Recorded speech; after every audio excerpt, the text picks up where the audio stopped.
नमस्कार।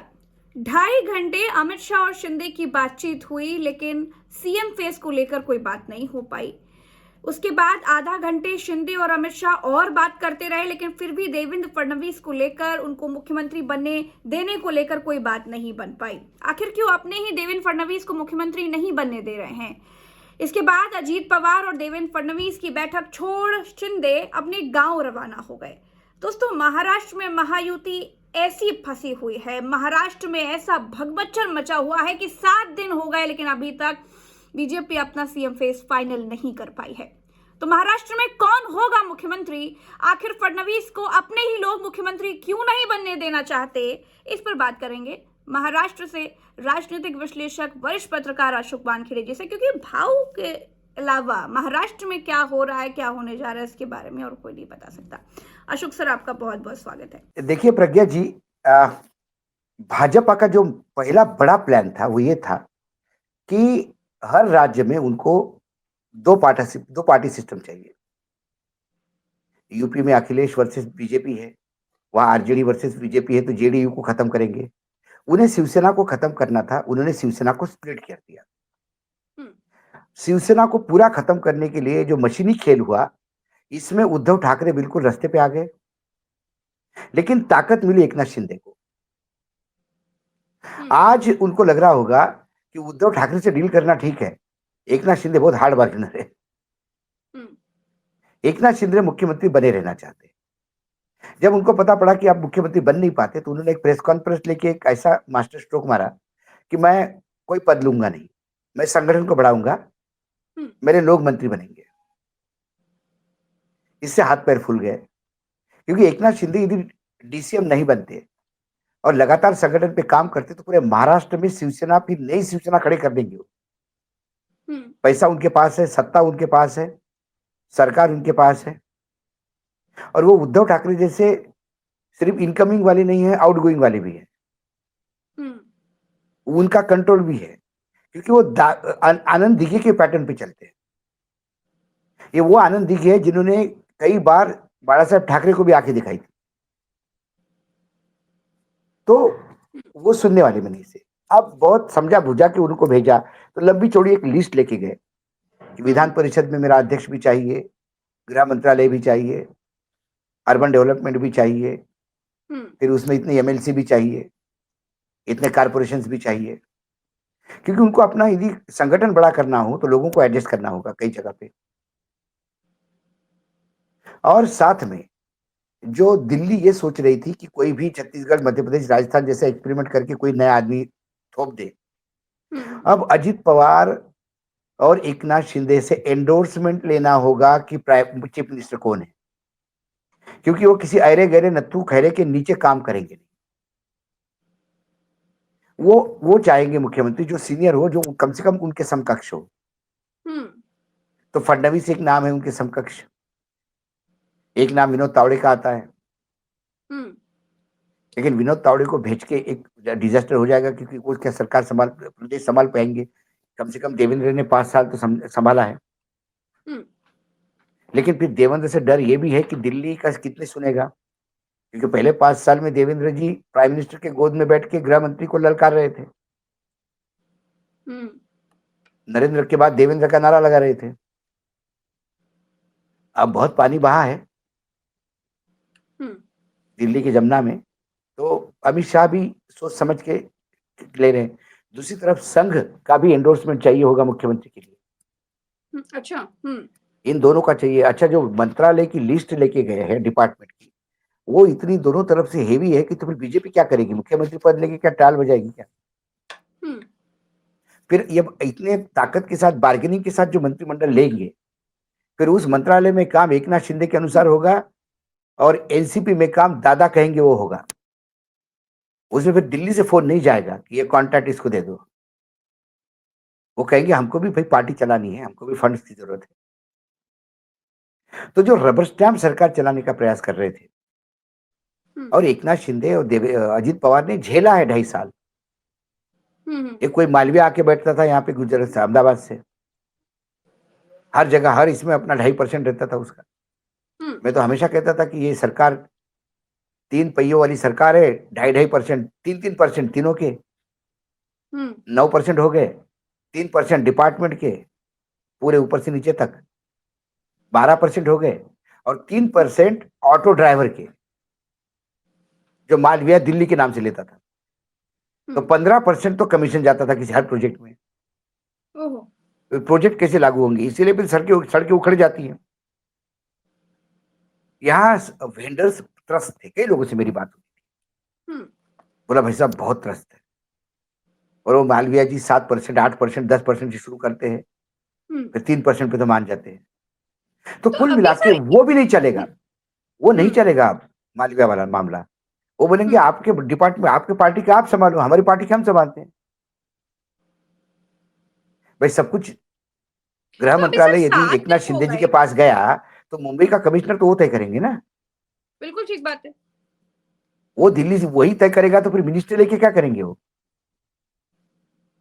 तो ये सरकार बन तो गई है, हम्म, ये मशीनी जीत है, लेकिन अब हम्म, इस जीत को पचाना भी बहुत मुश्किल हो रहा है। हम्म। इसीलिए जब तो बाहर जैसे निकलते तो बोलते बहुत अच्छा, बहुत अच्छी मीटिंग रही। अरे भाई अच्छा, 6 दिन मीटिंग हो में गए। जो अमित शाह के साथ सर जो मीटिंग हुई अमित शाह के साथ, जिसमें एकनाथ शिंदे दिख रहे थे, देवेंद्र फडणवीस दिख रहे थे, अजित पवार दिख रहे थे, उसमें एकनाथ शिंदे का चेहरा काफी उतरा हुआ था, बड़े मायूस दिख रहे थे। देवेंद्र फडणवीस को जिस तरीके से वो गुलदस्ता दे रहे थे अमित शाह को, वो तो देखकर लग रहा था कि उनको तो चलिए उनका भला हो सकता है, लेकिन नहीं, देवेंद्र उनको फडणवीस लगा कि अब मैं को बहुत मजबूरी हो गया तकलीफ हूं हुई। इनकी। देखिए देवेंद्र फडणवीस बहुत कॉशियस थे। पहला हम्म, चुनाव था जिसमें कभी उन्होंने नहीं कहा कि मैं वापस आऊंगा। उनको लोग पूछते थे कि आप ही आ रहे हैं क्या? बोले नहीं नहीं नहीं नहीं नहीं, पार्लियामेंट्री बोर्ड तय करेगा भैया, मैं बिल्कुल नहीं। हम्म, तो उनको ये समझ में आ गया कि आज वो दिल्ली की मजबूरी हो गए। संघ भी उनके नाम पे ओके करेगा, ये दोनों भी एकनाथ ओके शिंदे के नाम करेंगे पर। देवेंद्र के नाम पर। अच्छा। हम्म। फिर वो ये दो भी ओके कर देंगे, अजित पवार और एकनाथ शिंदे। लेकिन नरेंद्र के बाद देवेंद्र वाले मसले पर क्या नरेंद्र मोदी जी एकनाथ शिंदे, सॉरी, देवेंद्र फडणवीस को ओके करेंगे? अमित अब शाह भाई तो ओके ऐसा है करेंगे कि अपने आप। अब उसके बाद उन्होंने अमित शाह जी से सुलह करने का प्रयास किया, बता भी दिया कि वो लोगों नारे लगा रहे थे, मैं तो आपका सेवक हूं, मैं तो आपके भाई हूँ, छोटा भाई टाइप्स। वो जो वार्तालाप होता होगा जैसा भी उनका, हम्म। क्योंकि एक बार मुझे ही देवेंद्र जी ने कहा था कि गलत फहमी थी अमित भाई के पास, वो खत्म हो गई अभी। अच्छा। हम्म, हाँ, तो वो गलत फहमी मतलब जितना अमित शाह को लोग जानते हैं, वो कहते हैं कि वो ग्लास की क्रैक है। आप किसी किसी केमिकल से जोड़ तो दोगे, लेकिन वो क्रैक बनी रहती है। अमित शाह भूलते नहीं चीजों को। तो यदि वहां देवेंद्र फडणवीस मुख्यमंत्री बनते हैं, तो ये अमित शाह को एक झटका होगा। अच्छा। हम्म, हाँ, कहीं ना कहीं उनके मंसूबे पे पानी फिरेगा, क्योंकि वो तो किसी को भी पहले टाइम पर कोई कह रहा था मुझे कौन बनेगा, मैंने बोला जो पहली बार चुनाव कितने लोग जीत के आए उनमें से कोई बन सकता है। हम्म। जो अननोन फेस होगा, जिसको कोई नहीं जानता, वो भी बन हम्म। सकता है।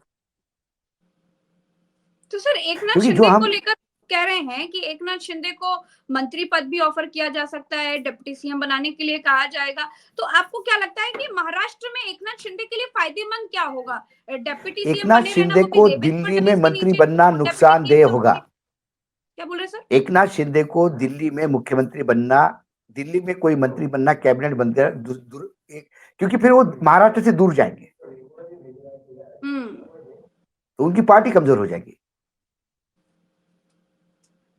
एकनाथ शिंदे के लिए जीवन का गोल्डन पीरियड है कि वो अपना संगठन पूरे महाराष्ट्र में ताकत से खड़ा करें। देखिए सिंबल उनके पास है, तो ओरिजिनल बिना नाम सत्ता उनके के पास है। संगठन किस काम का, ये भी तो बात है। नहीं, सत्ता तो है बिना ना। पावर।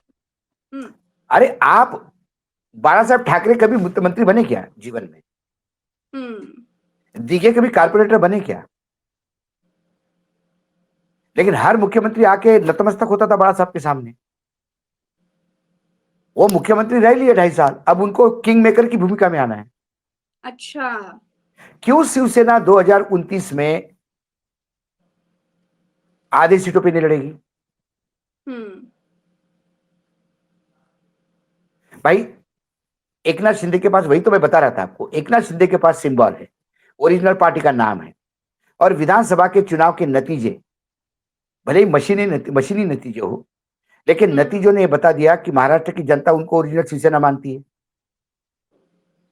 जब सब कुछ फेवर में है, तो अब उस शिवसेना को बड़े पैमाने पे सामने लाने के लिए जिले जिले में वो संगठन खड़ा कर देंगे। उनके लिए वो महाराष्ट्र में रहना बहुत जरूरी है, और वो आनंद दिघे के रोल में रहेंगे। हर मंत्री सुबह शाम तक रिपोर्ट करेगा उनको।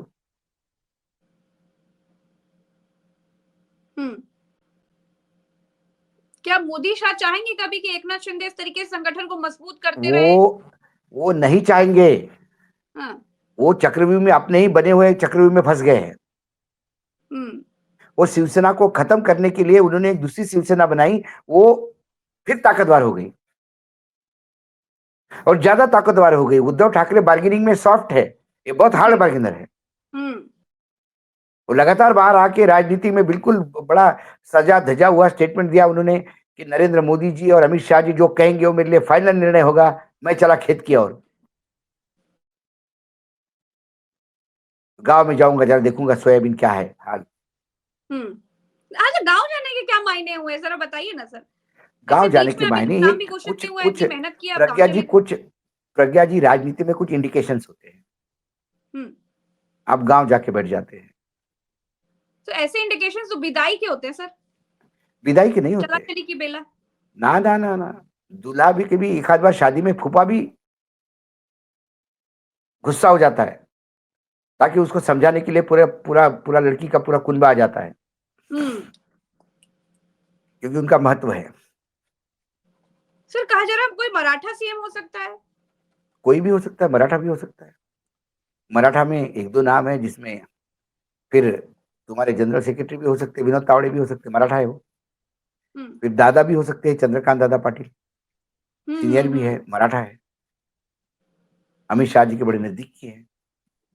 तो अभी तो सर आपको, मुझे लगता है अंदर की खबर सब मालूम हो गई, तो आपके हिसाब से बीजेपी ओबीसी चेहरे पर मुहर लगा सकती कोई है या नहीं, फिर अभी बीजेपी के या फिर लिए मराठा? सबसे पहला मुख्यमंत्री का नाम ये दो लोग एंडोर्स करे, ये जरूरी है।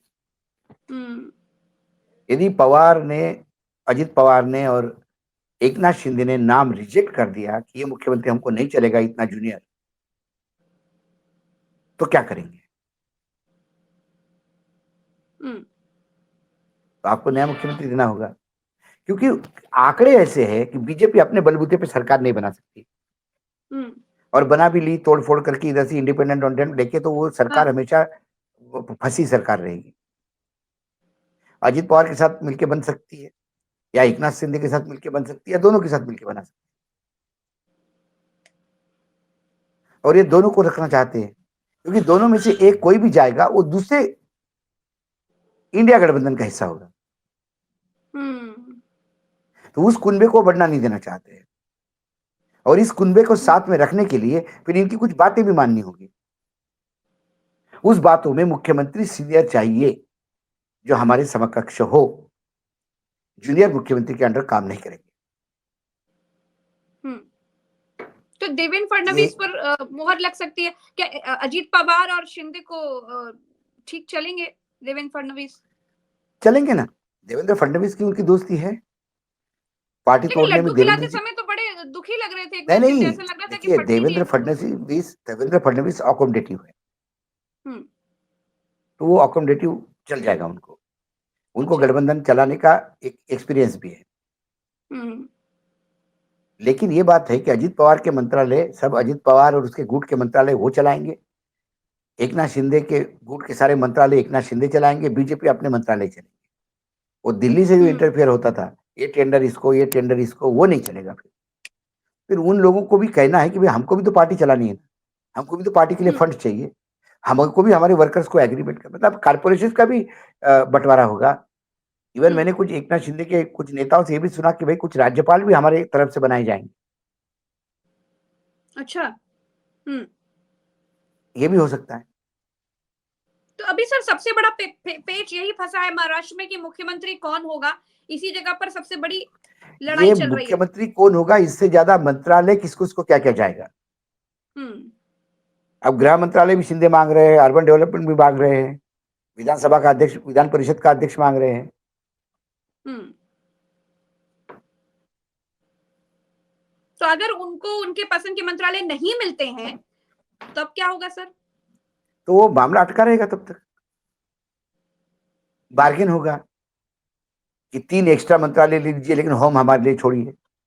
हम्म। कई आपको बार लगता है सर पहली एकनाथ लिस्ट, शिंदे इंडिया गठबंधन के साथ जा सकते हैं? देखिए, आपने एकनाथ शिंदे को बिल्कुल ही अपमानित किया, महिला बाल विकास और टूरिज्म उनके हाथ में दे दिया, 2 मंत्रालय दे दिए, तो क्या करेंगे, भजन करेंगे क्या? शरद पवार की उनकी दोस्ती सब जानते हैं। जरांगे पाटिल का आंदोलन ही शरद पवार और एकनाथ शिंदे मिलकर चलाते थे, ऐसा सब दूर एक चर्चा है। फिर मराठा पॉलिटिक्स काम करेगा, मराठा पॉलिटिक्स के नाम से शरद पवार एकनाथ शिंदे एक हो जाएंगे। कई चीजें हैं, किसी को लग रहा था कि उद्धव ठाकरे कांग्रेस के साथ जाएंगे, हम्म। गए ना। महाराष्ट्र की राजनीति में नैतिकता, महाराष्ट्र की राजनीति में प्रिंसिपल्स, विचारधारा, इसके कोई मायने नहीं है अभी। हम्म। ये सिर्फ अरिथमेटिक है, आंकड़ा कैसा किधर बनेगा।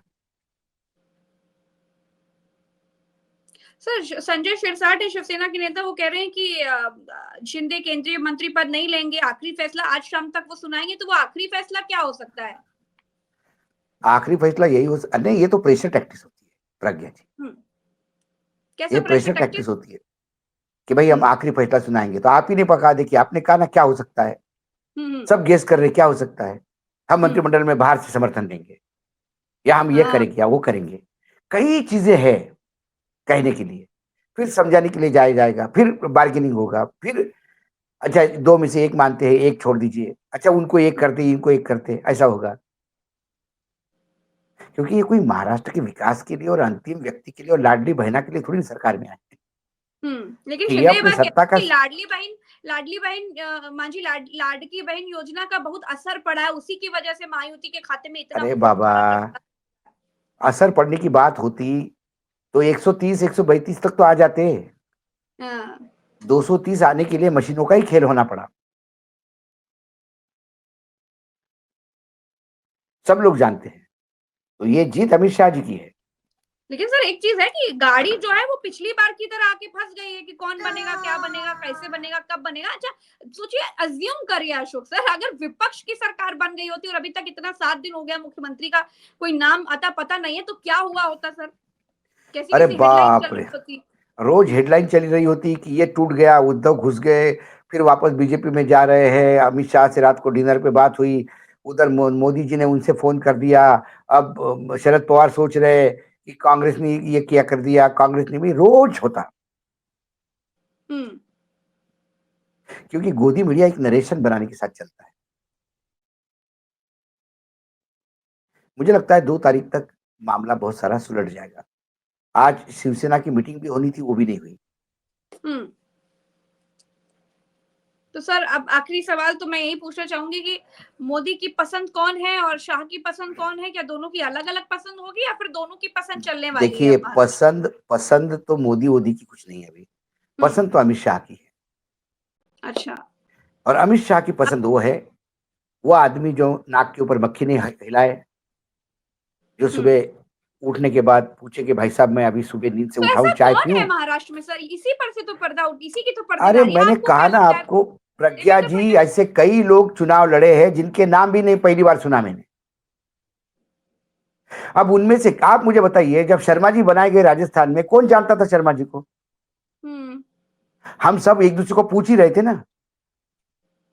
तो सर देवेंद्र फडणवीस जैसे सीनियर नेता, नितिन गडकरी जैसे सीनियर नेता, शिंदे जैसे सीनियर नेता, अजीत पवार जैसे नेता क्या स्वीकार करेंगे ऐसे मुख्यमंत्री को भाई? मैंने वो यही कभी नहीं पेच फंसा करेंगे। है महाराष्ट्र में। हम्म। महाराष्ट्र में यही पेच फंसा है कि अमित शाह अपने पसंद के जो देना चाहते थे वो नहीं दे पा रहे। तो अमित शाह जी के पास एक लिमिटेड अब जगह बची है कि जिनमें से उनको लेना है। हम्म। अब उनमें से वो देख रहे हैं कि कौन रबर स्टैंप ठीक से हो सकता है। अब वो रबर स्टैंप इन दोनों को भी एक्सेप्ट होना चाहिए, प्रॉब्लम ये भी है। और राजस्थान, हम्म। छत्तीसगढ़, मध्य प्रदेश में नहीं था, सिचुएशंस अलग अलग हैं। अलग अलग है। यहाँ पे आज भी सरकार एकनाथ शिंदे या अजीत पवार के भरोसे ही है। हम्म। चलिए। तो ये बहुत भी बहुत अपनी लंबी चौड़ी लिस्ट लेके बैठे हैं। ये हम्म। बार्गिन होगी, बोलना तो पड़ता पूरा है। पोर्टफोलियो लेकर पहुंचे थे अमित शाह के पास। अरे आप किसी को 500 रुपए मांगोगे तो वो बार्गेन करते करते 100 रुपए देगा, और आप 100 रुपए सोच के ही मांगोगे तो आपको 5 रुपए में करेगा करते कि करते। आपका ये काम किया, मैं 5 ही रुपए देता हूँ। हम्म। तो ये तो अभी इनिशियल है, मैंने इसीलिए कहा कि 2 तारीख तक तो शायद क्या चीजें लगता क्लियर है, हो एक जाए। एक, एक थोड़ा सा ना ऑफ द बीट सवाल पूछ रही हूँ, अगर ईडी सीबीआई नहीं होता चाणक्य के पास, तो क्या लगता है शिंदे बहुत पहले बगावत कर चुके होते, मुझे लग रहा है विरोध कर दिए होते अरे खुलकर। बड़ा कि गलत हो रहा शिवसेना है, मतलब टूटती भी नहीं, कस लिए गए हैं। शिवसेना नहीं टूटती, राष्ट्रवादी पार्टी नहीं टूटती, हम्म। टूटती ही नहीं पार्टियां, ईडी सीबीआई नहीं होती तो। हम्म। चलिए, बहुत बहुत शुक्रिया अशोक सर, आपने समय दिया। दर्शकों का भी बहुत बहुत आभार। तो महाराष्ट्र में अभी जबरदस्त पेच फंसा हुआ है कि महाराष्ट्र में मुख्यमंत्री कौन होगा। 7 दिन हो गए, अभी तक मुख्यमंत्री का चेहरा सामने नहीं आ पाया है। अभी तक बीजेपी डिसाइड नहीं कर पाई है कि महाराष्ट्र में मुख्यमंत्री कौन होगा। तो सोचिए हालत कितनी पतली है। चलिए अभी के लिए इतना ही, फिर मिलेंगे अगली चर्चा में। हमें दीजिए इजाजत। नमस्कार, जय हिंद।